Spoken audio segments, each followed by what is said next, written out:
Hey guys, it's Tom coming to you from Sullivan Square. Look at the traffic over there. Wild. Worst thing that they ever did was put lights in Sullivan Square. It quadrupled the traffic. Anyway, we're gonna do something different today. Getting ready for my trip to Oregon, Seattle this weekend, and I'm actually going to get my eyebrows done for the first time ever. So what I'm gonna do, I'm gonna go to 98 Prince Street in the North End. It's Jerry Angiulo's old headquarters, the doghouse. That's where he was arrested out of after Whitey Bulger helped John Conley put a recording device into the building. But it's currently a beauty salon. So I figured if I have to get my eyebrows done, what better place to get them done at? So stick with us. Alright guys, here we are in Sullivan Square. Just waiting for the tea. Actually, it looks like it's on its way right now. This place is great. Say what you want about this place. I love Sullivan Square. That's the tea. Here it comes. On our way to the North End. 2 stops.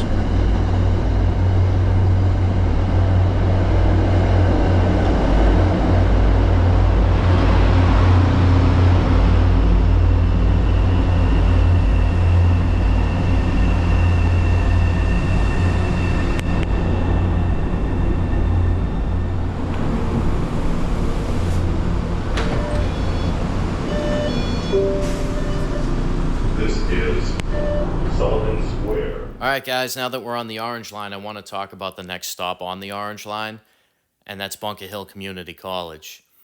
Nestled in the heart of Boston's Charlestown neighborhood, Bunker Hill Community College stands on a 42-acre campus that has a rich and tumultuous history. This site, now a beacon of education and opportunity, was once the home of Charlestown State Prison, a correctional facility that operated from 1805 until its closure in 1955. The Charlestown State Prison was a significant institution in the Massachusetts correctional system. Built at Lynn's Point, the prison was strategically located near the intersection of Austin Street and New Rutherford Avenue, in close proximity to the Boston and Maine Railroad tracks.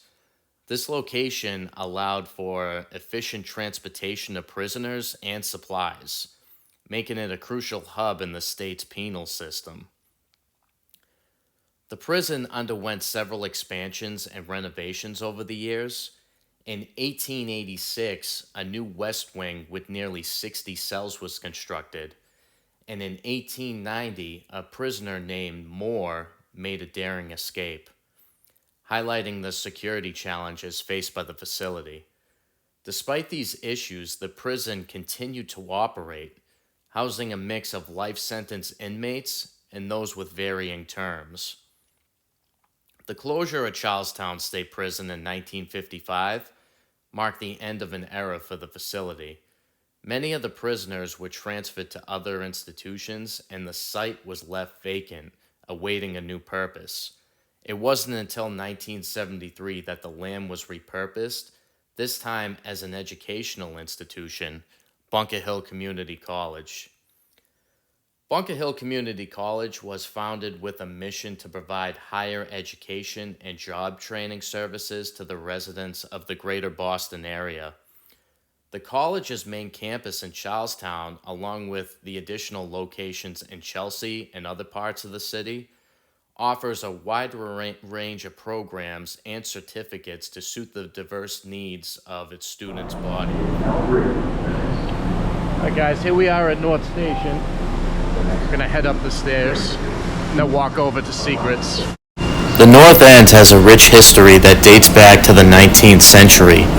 Originally settled by immigrants from Italy, it quickly became a vibrant community known for its tight-knit families, delicious cuisine, and of course its connection to organized crime.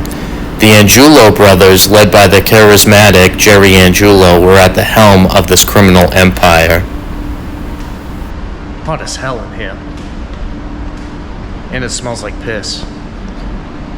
The Angiulo brothers, consisting of Gennaro or Jerry Angiulo, Frankie the Cat, and their other siblings, were part of the notorious patriarchal crime family, which dominated the Boston underworld in the 1960s and 1970s.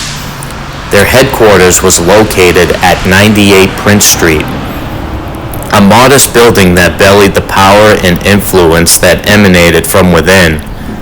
This was the heart of their operations, where they planned their moves and solidified their control over the city's criminal underbelly. However, the Angiulo brothers' reign was not without its challenges. Enter Whitey Bulger, a man who would become one of the most infamous criminals in American history. Bulger, a native of South Boston, was a rising star in the criminal underworld here in Boston. He saw the Angiulo brothers as a threat to his own ambitions and sought to undermine their power. In a bold and audacious move, Bulger, with the help of his FBI handler John Conley, decided to bug the Angiulo brothers' headquarters at 98 Prince Street. This was no small feat. The North End was a tight-knit community, and the Angiulo brothers were well protected.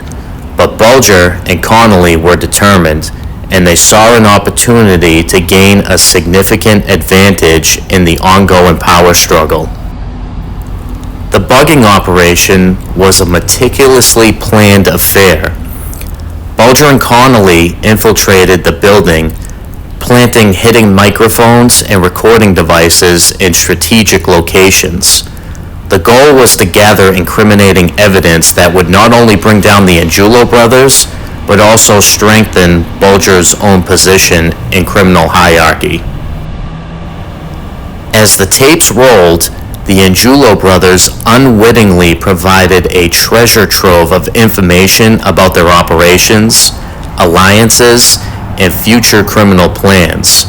The recordings captured their conversations, revealing the inner workings of their criminal enterprise and the extent of their criminal influence. The fallout from this operation was devastating for the Angiulo brothers.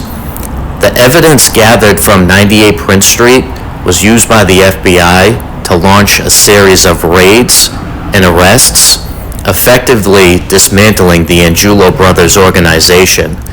This marked a significant shift in the balance of power in Boston's criminal underworld, paving the way for Bulger to rise to prominence. The impact of this event on Boston was profound. The Angiulo brothers' downfall left a power vacuum that Bulger was more than happy to fill.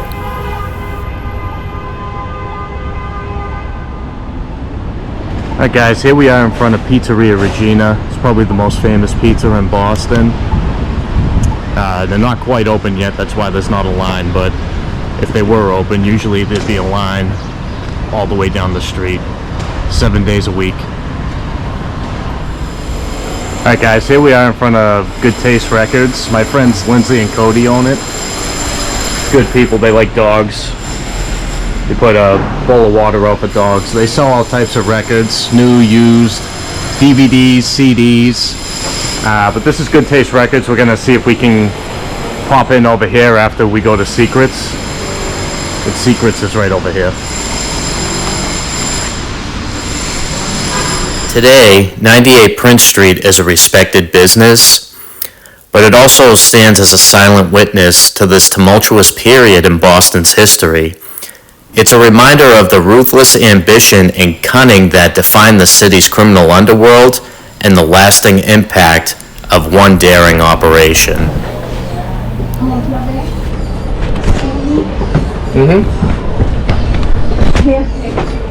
Oh, thank you. That would have been bad. Thank you.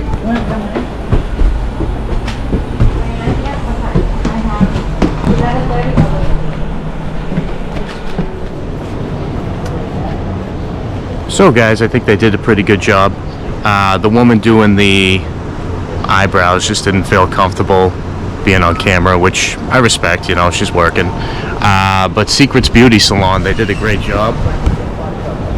Yeah. Really nice, hard-working people, so if you need eyebrows done, they also do nails and stuff like that. Go check them out. In fact, my buddy here from the Boston Politically Incorrect Tour is outside Secrets right now doing his stop. So check him out, he's really good too. So, there you have it, folks. Secrets Beauty Salon.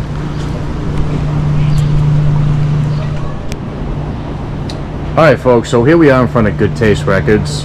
My friends Lindsay and Cody own it. They're really good people.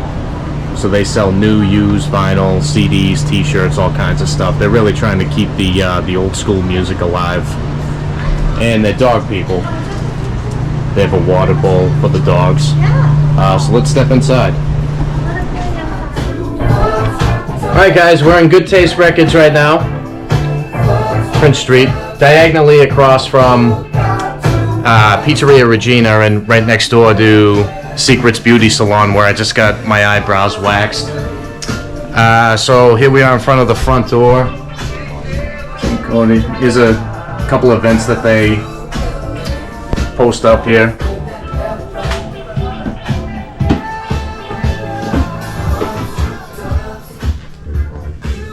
So they got some new records here. My favorite's Ozzy, Metallica.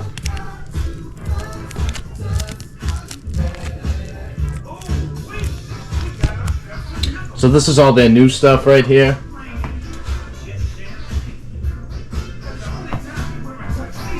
They got stuff down below too. They got some pop. Pac-Man, if you're into Pac-Man.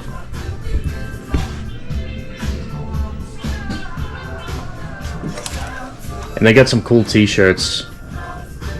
They got like a Jaws one for Good Taste Records.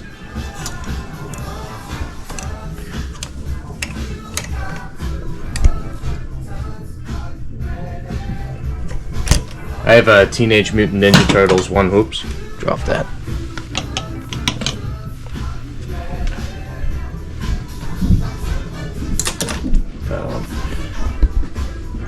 Some skateboards.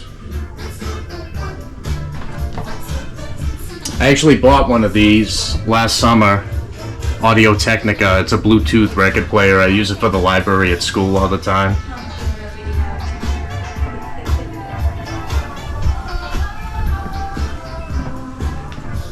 So yeah, great music. If you guys want to stop by here, good people. Cody, do you want to be on camera? I prefer not to be. Okay. We're shy around here. And here's all their used stuff.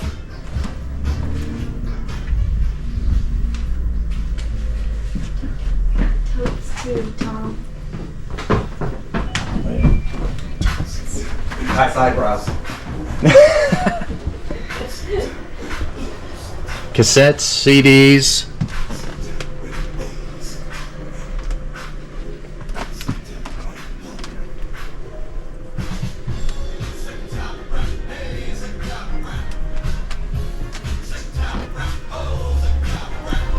Alright, so there you have it, guys. Good Taste Records. Check them out. Hey guys, my eyebrows are still red as hell. I didn't know how much that was actually gonna hurt. But Secrets Beauty Salon did a great job. V, who was the one who did my eyebrows, she was great. 5-star review for her. She was awesome. We're not in the North End anymore. We're in Chinatown. Here's the Chinatown gate. What are we doing here? We're gonna go check out the restaurant called the Peach Farm. It used to be the Four Seas restaurant, and that's where Brian Halloran shot and killed 2 of his drug suppliers in a crowded Chinatown restaurant. That's what got him in trouble and ultimately led him to informing on Whitey Bulger, which would eventually lead to his demise, his death. Whitey Bulger ended up shooting him and another man outside Anthony's Pier 4 restaurant, which we'll get into another video. But here we are in Chinatown, so let's head over to the Peach Farm.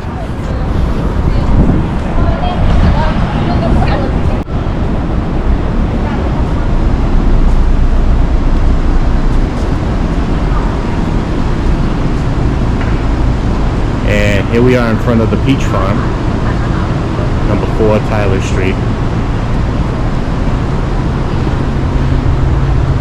their menu. Alright, let's head inside. Alright guys, I'm in the Peach Farm restaurant. Pretty happening place right now. So the lady actually in the restaurant, let me take my hat off.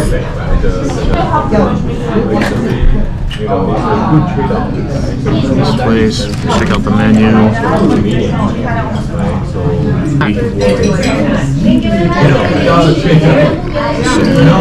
Chicken?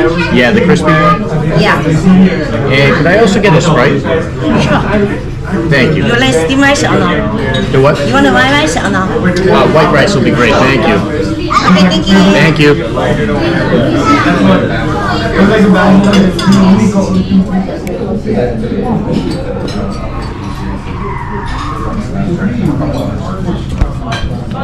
It's in the restaurant. I ordered the orange chicken, just waiting for it. Try some of this tea.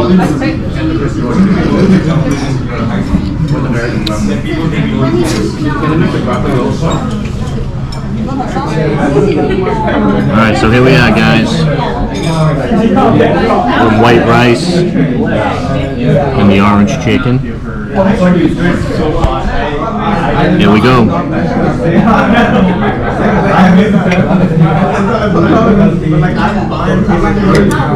Is that real story? There's a bomb, right? It's about to be and there's a little key. But actually, the bomb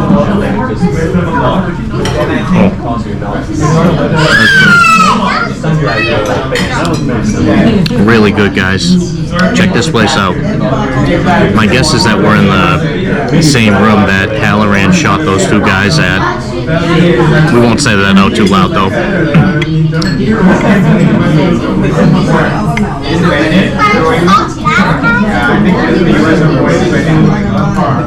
As I sit here in the restaurant in Boston's Chinatown, I can't help but think about the dark events that unfolded in this very neighborhood. On a fateful night, this area was the backdrop for a brutal murder that would send shockwaves through the city's criminal underworld. Brian Halloran, a notorious crime figure in Boston, was known for his violent tendencies and his association with the Winter Hill Gang. In the early 1980s, Halloran was deeply involved with the drug trade, and his supplier was a man named George Pappas. On that fateful night, tensions between Halloran and Pappas had reached a boiling point. The exact details of their dispute are shrouded in mystery, but it's believed that Pappas had shortchanged Halloran on a drug deal. Or perhaps there was a disagreement over territory. Whatever the cause, it was enough to push Halloran over the edge. Halloran, armed and dangerous, confronted Pappas. The encounter was brief and brutal. Halloran, known for his quick temper and even quicker trigger finger, opened fire on Pappas without hesitation. The shots rang echoing through the night, and Pappas fell to the ground, mortally wounded. In a surprising twist, Halloran's downfall began almost immediately after the murder. In his haste to flee the scene, Halloran left behind a crucial piece of evidence, his car keys. This seemingly small oversight would prove to be his undoing. The Boston police, alerted to the crime, quickly connected the keys to Halloran's vehicle, which was found nearby. With this lead, the police were able to piece together the events of the night and identify Halloran as the prime suspect. The investigation moved swiftly, and Halloran was soon charged with the murder of Pappas. However, justice would not be served in a courtroom, as Halloran would be murdered before he could see a jury, which we'll get into in another video.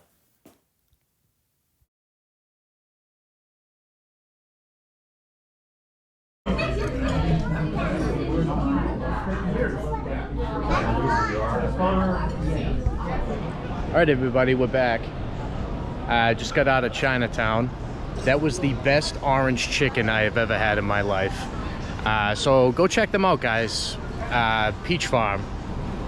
Really great place. I know Chinatown doesn't have the greatest reputation, but I mean, it's great. There's great people there, great food, great atmosphere. Go check them out.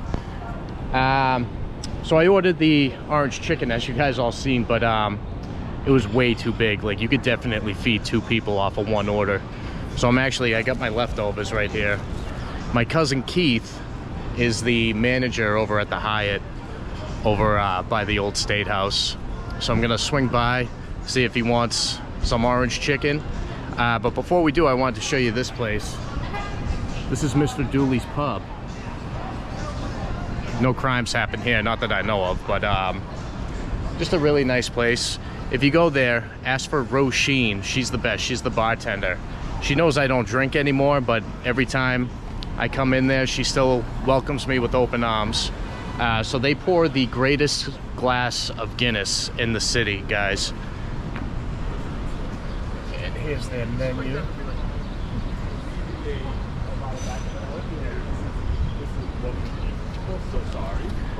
And a little fun fact, we had my Uncle Jimmy's Memorial Square ceremony about 2 months ago, and Dooley's was nice enough to retire his glass up above the bar. So they're really nice, guys. If you like a good drink at an Irish pub, check out Dooley's. It's an old school place, no Wi-Fi, no TVs. Just sit down, have a pint, talk to your neighbor, listen to the guy playing live Irish music. Really good place, so check Dooley's out. All right, guys, here we are at the Hyatt Hotel with my cousin Keith Lovelace here. Keith, how are you? Fantastic. How are you? Thanks for the Chinese, Tom. My pleasure. Keith, how long you been working in Boston in the hotel business? 24 years. 24 years. Yep. Never gets old. All right, here we are at the Hyatt, guys. It's my cousin Keith. Knows everything there is to know about Boston. I try. So if you're looking for a place to stay, go see him in at the Hyatt on Devonshire Street. Anytime. Hey guys, I'm glad you guys got to meet Keith. He's the best.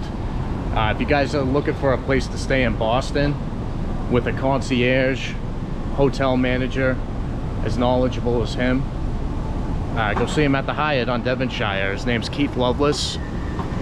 As I said before I left, he knows everything there is to know about Boston. He's the best guy in the world, guys. So it's about 2:30 right now. I have a 3 o'clock tour, so I'm gonna head over there. I'm actually glad I got a tour because I get to walk off some of that Chinese food I ate earlier. But before I head over to the meeting spot, I think I'm gonna hit up Dunkin's.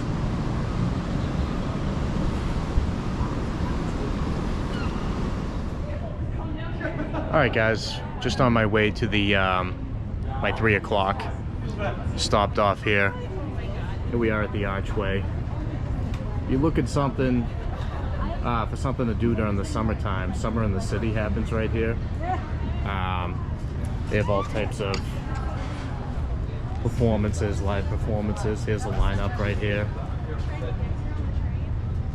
So you have food, drinks, live music. It's a really awesome place. My favorite was the Frank Sinatra impersonator last summer. I forget the guy's name, but he sounded exactly like Frank Sinatra. So check this place out too. Hey guys, here we are at the starting point of the crime tour. I have a 3 p.m. I got some of my tourists over there ready and waiting, just waiting on a few others. But another place I wanted to show you, right outside the James Hook Lobster Company. Probably the best lobster rolls in the city. They've established since 1925, so 100 years this year. They're doing something right. But Jimmy's a good guy. If you're looking for a lobster roll, go see him. On the other side, they have outdoor dining, drinks, all kinds of great stuff right on the water. Fresh lobster. My all-time favorite place to get a lobster roll in the city. We do a lobster roll, mobster stroll, where you get a lobster roll at the beginning of the crime tour, and Jimmy's the one that gives us those lobster rolls. So check him out. Really good place. I'm gonna get ready for my 3 o'clock tour right now, but I want to thank everybody for sticking it out with me today. If you like what you saw, hit that like and subscribe button, and if there's something else that you want me to do, like another location with food or crime, just throw it in the comments. All right, thanks.